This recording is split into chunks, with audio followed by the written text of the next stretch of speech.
ইনভেস্টমেন্টের দুটো লজিক আছে, একটা হচ্ছে আপনি ইয়াং এজে ল্যাভিশ হবেন, আর সেকেন্ডটা হচ্ছে আপনি ওল্ড এজে ল্যাভিশ হবেন। এবার প্রশ্ন কোনটা আপনি চুজ করবেন? তাহলে জেনে নিন যে প্রথমটা হচ্ছে ডে ট্রেডিং, যেটার ক্ষেত্রে 99% লোক অসফল হয়, ফেল করে, শুধুমাত্র 1% লোক সেখানে সাকসেসফুল হয়। আর সেকেন্ড চয়েসটা হচ্ছে সেভিংস। আপনি যদি কনস্ট্যান্ট সেভিং করতে পারেন আর লঙ্গার টার্ম পার্সপেক্টিভ রাখেন, আপনি 100% সফল হতে বাধ্য।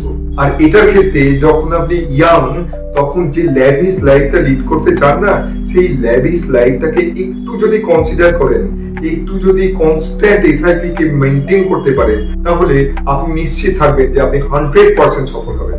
এই জন্যই বলা হয় যে সাকসেস পাওয়া it is very simple but not so easy. Success পাওয়া সিম্পল কিন্তু ইজি নয়। প্রশ্ন হলো কেন ইজি নয়? এর কারণ হচ্ছে আমরা ডিসিপ্লিন মেনটেন করতে পারি না শুধুমাত্র চট জলদি টাকা কামানোর জন্য। আমরা money making MC customised tailor made solution দিয়ে থাকি। আমরা শুধুমাত্র একটা ফোন কল তুলে আছি। আমাদের ওয়েবসাইট www.moneymakingmc.com এ লগইন করুন। আরো বিশদে জানতে বা আরো আপডেটেড ভিডিও পেতে হলে আমাদের সমস্ত সোশ্যাল মিডিয়াগুলো ফলো এবং সাবস্ক্রাইব করুন। ধন্যবাদ।